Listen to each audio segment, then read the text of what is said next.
Hello and welcome back to my channel. Today we'll be looking at Unity's response to the community.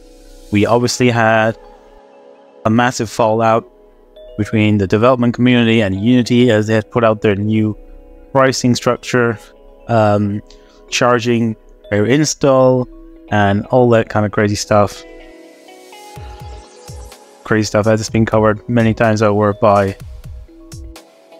pretty much every YouTuber on, or pretty much every YouTuber. So first of all, there's a lot of people on Twitter that are responding to this, and it's pretty much, there's been like a mixed kind of response. I think a lot of developers are happy with the new pricing structure, and some are still not too happy as how it was initially handled in the first place, and hence causing a lack of trust in Unity. So someone from the Unity team says, so someone actually asked, "It looks good, but I don't understand all of it. Are Unity Personal and Unity Pro also 2.5% revenue sharing? Question mark. If so, why have Unity Pro at all?" So someone from Unity says, "Hello, this is Dana. I'm here to help clarify a bit. The 2.5% rev share is not a separate thing to the runtime fee. It's one of the two ways developers can choose their calculating the fee of the fee. Unity Personal is completely exempt from the runtime fee. Does that make sense?" So let's go through it. So to our community, I'm Marc Whitten and I lead Unity Parade, which includes the Unity engine and editor teams. I want to start with this. I am sorry. And you know what? I think we can give a lot of, we control as Unity, we control Unity by all sorts of different memes and things, but I think they generally just made a mistake, and I think they miscalculated the response that they might be getting, or they expected to receive from the developers of the engine, or as I guess the way Unity sees us is as customers, you know, that we use their product. We are like their customer base, and yeah, and I think they just kind of completely missed. I think they completely miscalculated how bad it could go with the initial pricing structure. So they say, "We should have spoken with more of you, and we should have incorporated more of your feedback before announcing our new runtime fee policy. Our goal with this policy is to ensure we can continue to support you today and tomorrow, and keep deeply investing in our game engine." And I think that's a concern a lot of developers have at the moment, is that Unity is pivoting in so many different directions, from film, industry, you know, various different industries, that it's now segmenting its offerings into, and the core aspect, which is the game engine itself, has been kind of left to the side. Obviously, obviously we've all seen various different acquisitions by Unity, very, you know, high-profile ones like Whitten Digital, and yeah. So also Iron Source was obviously a big one that was acquired. There's been a lot of like alternative aspects that have been going on, and the game engine aspect has been lacking, quite honestly. I've been using Unity since version 4.5, and there was a stage where it was getting better and better, and I think after 2019, the 2020, 21, 2022 LTSs and releases were just very buggy. I think some of you may be able to contest to this, that whenever there would be a Unity upgrade, the first thing in a team that if I'd be in, it would be, let's not upgrade, let's not risk upgrading. And it'd always be that kind of sentiment, and I think in all the teams I've worked on over the past 8 years, is that oh, let's not upgrade at all, or let's potentially upgrade but later down the road. And I think, which is not a good thing. I think it's opposite when it comes to Obviously, it depends on the project, but I think something like, for example, Unreal Engine, when there's a new version, people are like, I think the way I see it anyways, that people are more than happy to upgrade and try out the new features, as opposed to Unity, where we're like, no, I don't want to risk completely destroying my project. So let's continue with their statement. Our Unity personal plan will remain free, and therefore no runtime fee for games built in Unity Personal. We will be increasing the cap from $100,000 to $200,000, and we'll remove the requirement to use the Made with Unity splash screen. This is an interesting one, you know. Like the increase from 100 to 200. Sure, I mean, like that. I mean, that helps, I guess, a lot of indie development teams, or you know, the one-man team, or the the small kind of teams. That definitely helps. And to remove the Made with Unity splash screen, yeah, I think that's great. It's something that's always been there and not very much appreciated by anyone in the Unity development community. I think everyone's from the day one, no one really liked that. I think there was like a bad stigma at one point, especially in the early, like 2015, 2016, where a lot of these small indie kind of games, Slenderman and all these kind of knockoff Slenderman games, and like these short horror games that would be made by Unity, and the first thing would be, oh, made with Unity. And I remember so many popular YouTubers like PewDiePie or various others were just like, oh yeah, this thing's made with Unity, so it's gonna be trash. Which wasn't really fair, I guess, to the projects that were good, that were developed with good standards. So yeah, that's totally welcome. No game with less than $1 million in trailing 12-month revenue will be subject to the fee. Again, I think that's pretty good. It takes a lot to get to that figure of sales from a single game or project. I mean, yeah, it's so difficult. I don't think people realize it's so difficult to hit those figures. A lot of times, I mean, I myself, I've worked in smaller game companies and gaming type projects, and then mostly I've worked on the industry side, engineering, where it's bespoke projects for a particular client use case, but rarely would those be in the $1 million range. Mostly would be 200,000, 300,000, maybe 500,000, and even then, it'd be no problem to pay the enterprise or pro licenses.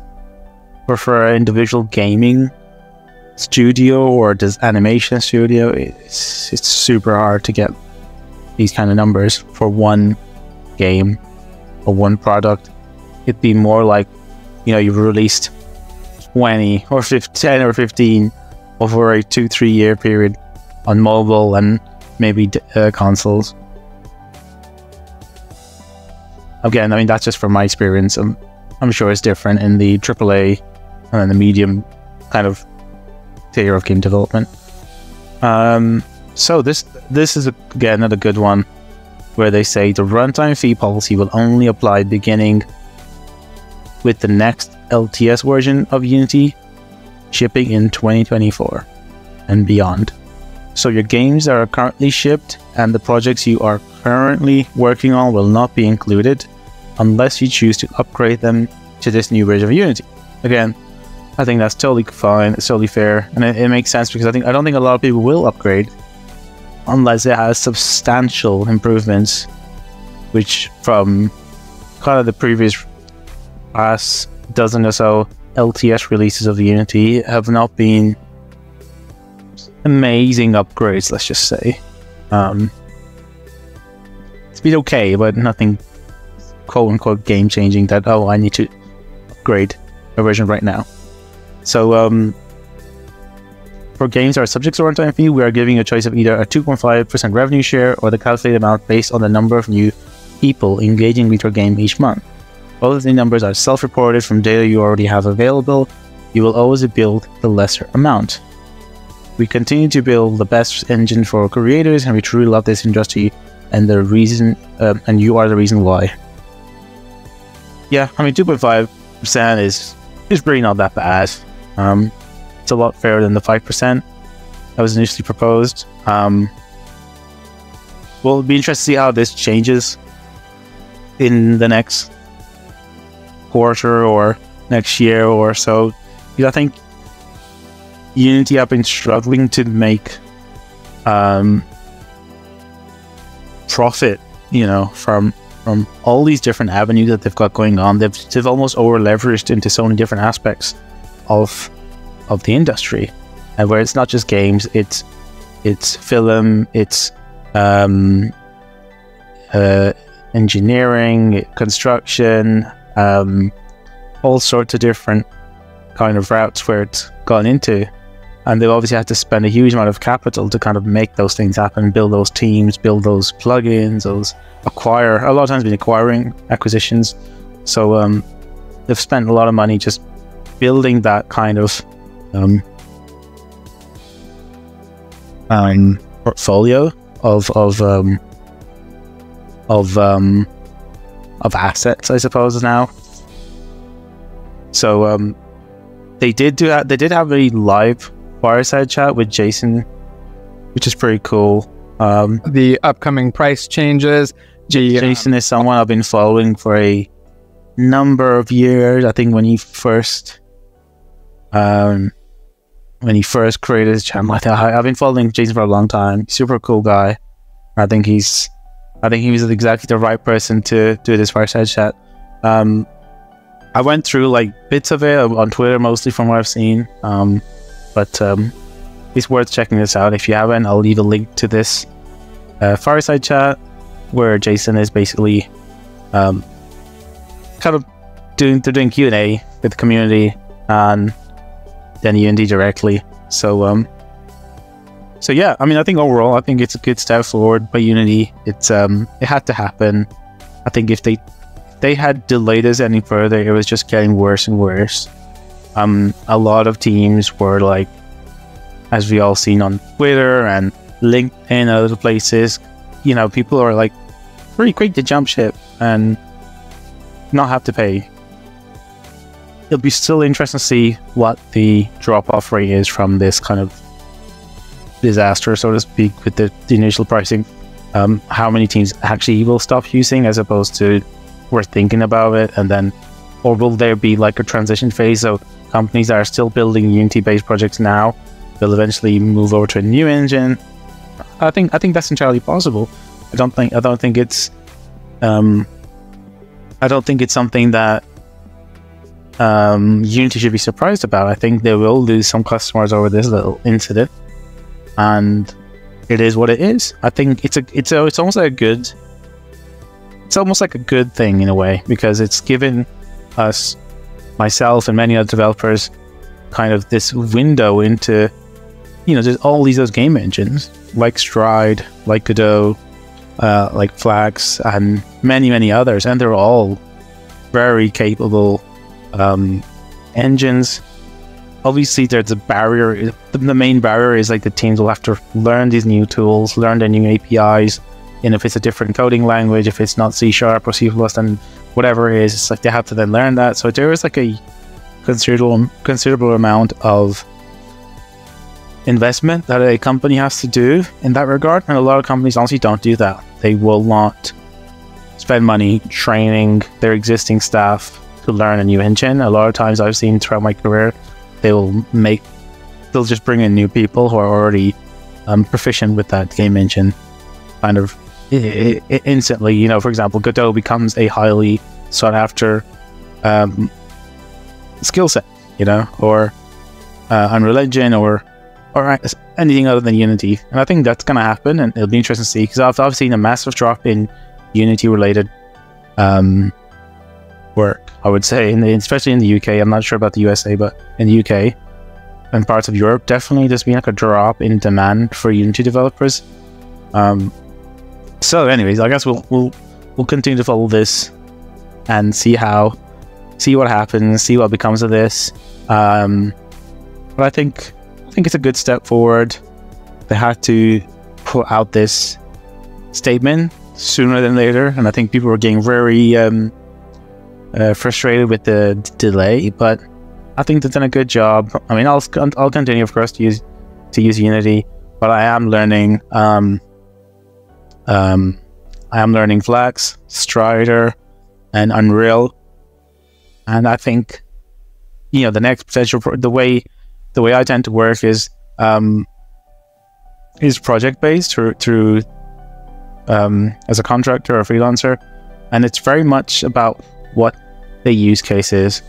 So it's not always, it doesn't have to be Unity. The project can be, let's just say, a architectural visualization, and we know that can be done in Unreal with great level of quality, or like a high fidelity sequence or a cutscene. We know that can be done with Unreal with far greater results.